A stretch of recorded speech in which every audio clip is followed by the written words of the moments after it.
Olá, alunos do terceiro ano do ensino médio da Escola Raimunda Silveira de Souza Carneiro.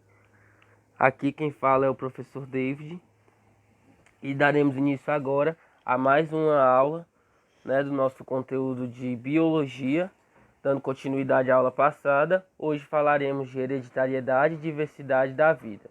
De antemão, já peço desculpas pelo formato do PDF, não está em um formato apto à tela do computador, porém eu não consegui reverter no programa.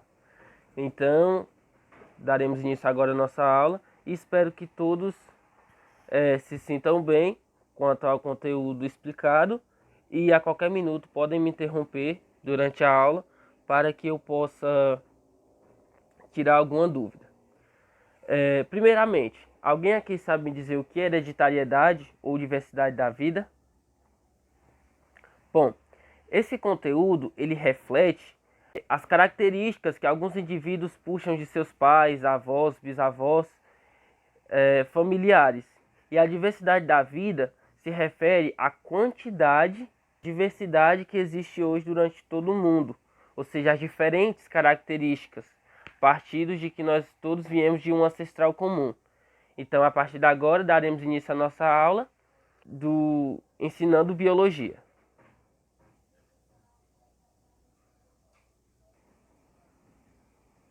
Bom, primeiramente, estudaremos os princípios básicos que regem a transmissão das características hereditárias. Temos aí, então, o DNA, o ácido desoxirribonucleico, que é uma molécula muito grande, muito extensa, que contém toda a informação genética de um indivíduo. O DNA, ele contém instruções para a fabricação de todas as proteínas do organismo. Cada segmento de DNA que aquelas moléculas que parecem uma escadinha, todos aqueles segmentos, eles contêm essas instruções para a formação de uma proteína. Então, o nome desses segmentos é gene, denomina-se gene. E porta a característica biológica dos corpos em que se desenvolvem. Por isso, os filhos se parecem com os pais. Ou seja, os genes passados de pai para filho, eles trazem informações genéticas dos seus criadores, dos seus produtores. Então, uma pessoa relativamente morena, que tem uma quantidade maior de melanina na pele e que possui olhos verdes e cabelo crespo, seus genes também portará essa característica e futuramente, ao desenvolver filhos em uma relação, os seus filhos biológicos trarão provavelmente essas características, juntas às características do outro ser que também se envolve nessa relação de fecundação, Ou seja, os indivíduos pai e mãe. Bom, mas para o desenvolvimento desses estudos sobre a hereditariedade, fecundação e todo esse processo, de desenvolvimento humano, foi necessário que alguém iniciasse todo o estudo, que alguém começasse a desenvolver teorias e hipóteses que, de certa forma, nos apontassem uma direção para o qual seguir para abranger esses estudos, sobre o desenvolvimento do corpo humano. E foi a partir daí que apareceram as teorias pré-mendelianas. Bom, essas teorias, concepções pré-mendelianas sobre hereditariedade, foram desenvolvidas por Mendel no século XVIII e dentre todas as teorias teve uma que se destacou, Então, um dos maiores estudiosos sobre hereditariedade foi Mendel. Com vários experimentos, até mesmo com ervilhas, Mendel chegou a criar várias teorias sobre a formação dos seres vivos. E uma das mais conhecidas foi a teoria da pré-formação. Então, a teoria da pré-formação consistia de dizer que dentro do óvulo existia uma pessoa totalmente desenvolvida, um bebê totalmente desenvolvida, que dentro da barriga da mãe só iria crescer, tomar crescimento. E hoje em dia todos nós sabemos que não é assim, Existe o processo de fecundação, o desenvolvimento a partir de uma célula única, que é o espermatozoide, enfim. Mas para Mendel e para as pessoas daquela época, existia realmente um ser totalmente desenvolvido dentro do óvulo. Esse ser recebia o nome de homúnculo, né? Tanto sendo feminino ou masculino, esse ser recebia o nome de homúnculo. E dentro da barriga da mãe, crescia e simplesmente nascia com o tempo. Como se realmente existisse ali, não existisse uma fase de desenvolvimento do corpo. Mas, retornando para os dias atuais, para os estudos atuais, a partir das concepções pré-mendelianas, foi possível desenvolver estudos. A humanidade ficou direcionada onde realmente deveriam se começar os estudos para realmente descobrirmos as origens e como é a formação do corpo humano. Então, a partir daí, vemos agora os aspectos genéticos e o funcionamento do corpo humano. Então, quanto a este conceito, temos as anomalias genéticas, onde se enquadram as síndromes, e também as mutações genéticas, que é onde se enquadram as deficiências e anomalias físicas. Bom, mas o que são síndromes? O que são anomalias físicas? As síndromes, elas são alguma anomalia causada por falta ou por excesso do cromossomo X ou cromossomo Y no corpo humano.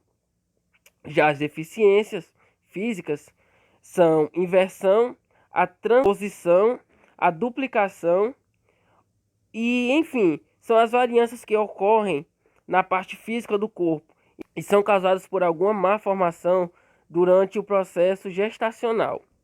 Então aí nós vemos as síndromes. Uma das mais conhecidas, mais exemplificadas, né, colocadas em tese, é a síndrome de Down, que é uma deficiência causada por excesso de cromossomos, né, na formação do cromossomo Y. E essa síndrome, ela é conhecida por deixar traços físicos, como por exemplo, as crianças, as pessoas que possuem essa síndrome apresentam esses traços físicos de olhos apertados, nariz um tanto mais proeminente e boca um pouco mais também proeminente.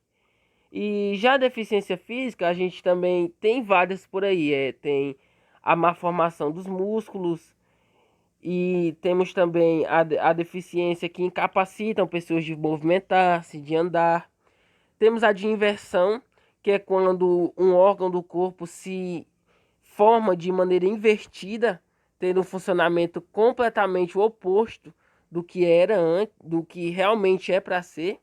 Também temos a transposição, que é quando algum órgão ou membro do corpo se forma no lugar errado, né? No lugar onde não era para ter sido formado e acaba causando alguma anomalia física e interior também, né? No ser vivo. E temos a de duplicação, que é quando ocorre alguma duplicação de algum órgão do corpo, como por exemplo, os casos mais comuns são a duplicação de membros como os dedos, né?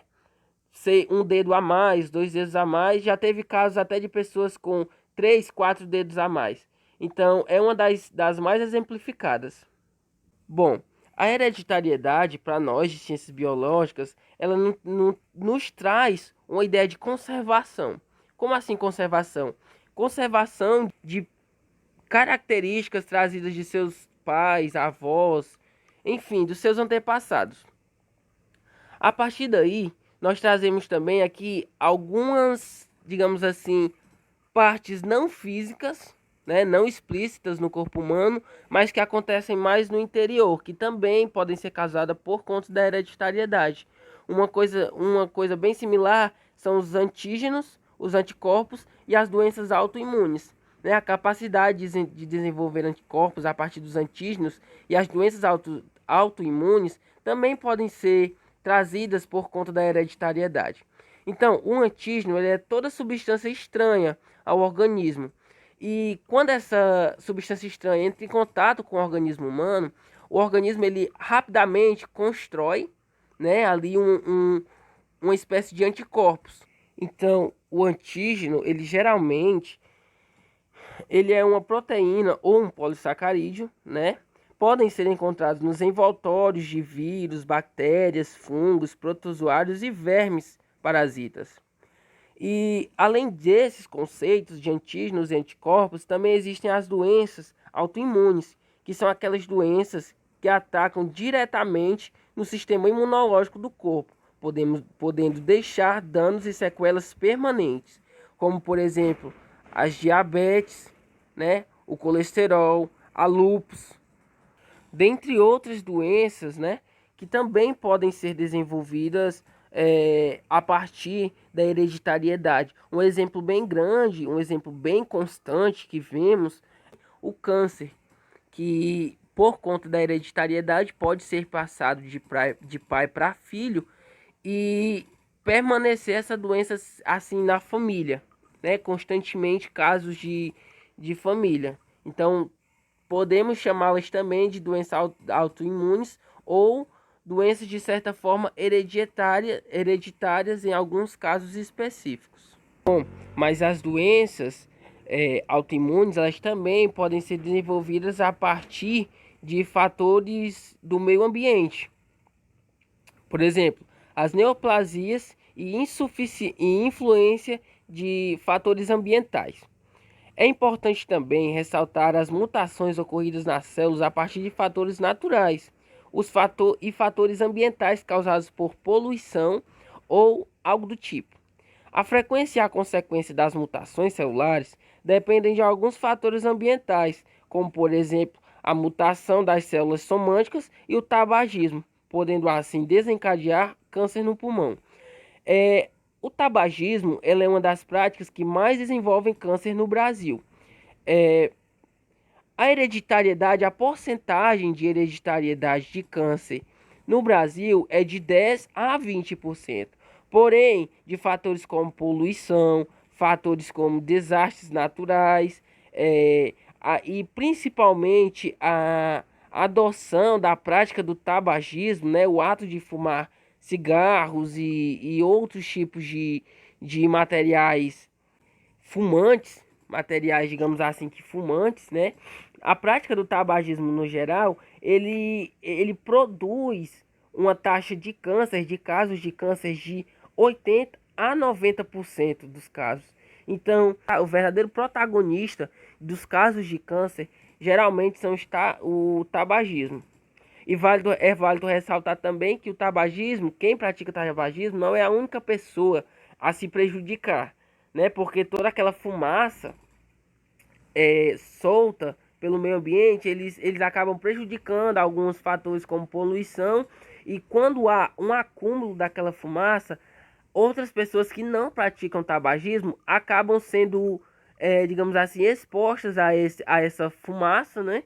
E acabam desenvolvendo problemas talvez não tão graves quanto o câncer, mas problemas similares, por conta da prática de tabagismo de outras pessoas. Bom, esse conteúdo, por ser muito abrangente, ele estende-se também às mutações gênicas e cromossômicas, ou seja, também conhecidas por mutações genéticas e cromossômicas.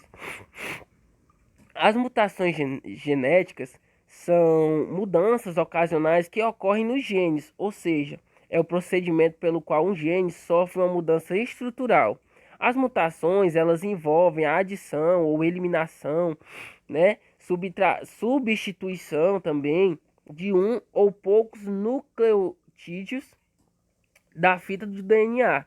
Ou seja, essas mutações genéticas, elas são causadas geralmente por a eliminação, a adição, a substituição de partes importantes, né, que são abrangentes no DNA, que são constituídos também pelos genes. Então, a partir do momento que há algum erro, alguma anomalia, né, nessa fita, digamos assim, que pode ser que esse problema seja refletido bem maior, né? Tem um reflexo bem maior quanto à formação do ser humano. Diferentemente das mutações genéticas, nas mutações cromossômicas ocorrem alterações de partes inteiras de cromossomos. Perdão, perdão, alunos, estou aqui com um resfriado, né? Mas não se preocupem, não é Covid. Inclusive, vocês estão tendo alguma pergunta, tem alguma dúvida. Caso algum aluno esteja com alguma dúvida, podem me interromper, ligue o microfone, me interrompa e me faça alguma pergunta. Bom, dando continuidade. Diferentemente das mutações gênicas, as mutações cromossômicas ocorrem alterações de partes inteiras de cromossomos, modificando a sequência de genes de um cromossomo, denominado alterações estruturais ou até o número de cromossomos, que são as alterações numéricas. Então, assim, nesse formato, né, nesse sentido, se ocorre alguma modificação no cromossomo, provavelmente acontecerá as síndromes, como por exemplo, a alteração ou a modificação em um cromossomo resultará em algum tipo de síndrome. E digamos assim, que os tipos de síndromes, elas são inúmeras realmente por conta da quantidade de cromossomos. Então, cada tipo de cromossomo pode resultar em uma síndrome e a variação, digamos assim, o grau de variação deste cromossomo refletirá também no grau de mutação da síndrome. Então, assim, para a síndrome ser maior ou menor, também dependerá do grau de mutação deste cromossomo, deste único cromossomo. Então, daí já temos uma ideia, né, mais ampla, mais bem constituída sobre o conceito de síndrome e o conceito de mutação genética, mutação cromossômica também. Lembrando que esse conteúdo também será revisto durante as aulas, né? Essa aula é uma aula de mais apresentação. Eu sei que agora está parecendo um pouco confuso para vocês, mas no decorrer do bimestre a gente desenvolverá esses conteúdos com mais facilidade, com mais calma, tá? Não se preocupem, não se desesperem que vai dar tudo certo. Bom, e a partir do desenvolvimento dessas ideias, a gente parte então para o conselho de aconselhamento genético. O aconselhamento genético ele é um processo que lida com problemas humanos associados à ocorrência ou ao risco de ocorrência ou à recidiva de uma doença genética em uma família, ou seja, os vários casos de uma única doença em uma família. A partir daí, nós já temos a ideia de que é um caso hereditário. E, de um modo geral, o aconselhamento genético ele pode afetar negativamente a vida de um casal, pois pode ocorrer casos de casais consanguíneos, infertilidade, perca gestacional habitual ou repetitiva, entre outras. Então, assim, o aconselhamento genético ele acontece quando as informações das duas partes, né, ou seja, tanto do homem quanto da mulher, é, causam, digamos assim, eles batem, algumas ideias são, digamos que iguais, como se fosse um conflito, né? E que algumas dessas características, dessas identificações são iguais. Então, a partir daí, acaba, digamos assim, que ocasionando uma repetição de alelos, de cromossomos e acaba causando uma alteração no organismo que será desenvolvido a partir dessas duas partes, ou seja, os filhos. Então, é importante revermos, né? Hoje em dia já existem vários tratamentos, mas essa ciência ainda não está tão bem desenvolvida a partir de impedir o nascimento de crianças com síndromes a partir de casais consanguíneos. Mas o grande problema nem é tanto os casais consanguíneos, são os casos que podem acontecer de infertilidade e de perca gestacional, né, que afeta aí periodicamente a taxa de natalidade de crianças no mundo todo. E por último, mas não menos importante, temos os fundamentos genéticos da evolução, as bases genéticas da evolução e os aspectos genéticos da formação e manutenção da diversidade biológica. Ou seja, os dois conceitos que mais evidenciam os motivos da diversidade biológica, das diferentes características entre todos os seres humanos. Primeiramente, a mutação ela cria novos genes e a recombinação os mistura com os genes já existentes, originando os indivíduos geneticamente variados de uma população, ou seja, variações em cor do olho, em tipo de cabelo, cor de pele, enfim. Em função da atuação desses e de outros fatores evolutivos, a composição gênica das populações se modifica ao longo do tempo, ou seja, causa uma grande variedade, um grande, digamos assim, desenvolvimento de novos tipos de pessoas em questão de características, né? Pessoas diferentes, pessoas diversificadas. E a diversidade genética dentro de uma espécie é fundamental.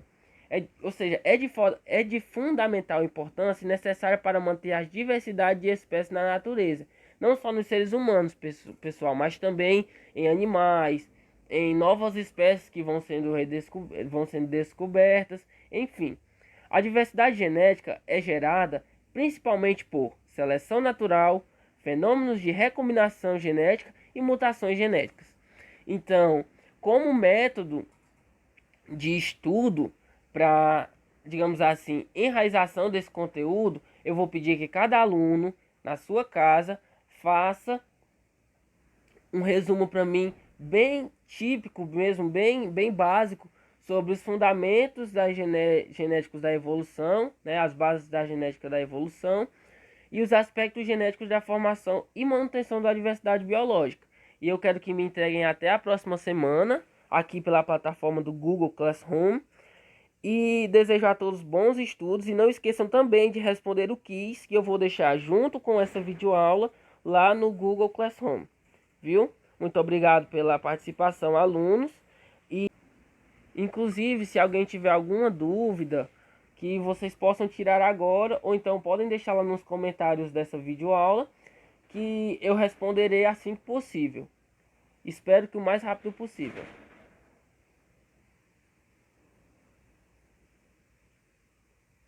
Bom, no caso de nenhuma pergunta, desejo a todos um ótimo estudo, né? Que todos vocês tenham ótimos estudos. Não esqueçam de responder ao quiz, que eu vou deixar junto com esta videoaula, e também de fazer a atividade de desenvolvimento dessa aula, que conta também como frequência. Então, um ótimo final de semana a todos, bons estudos e que vocês possam absorver bem o conteúdo. Tchau!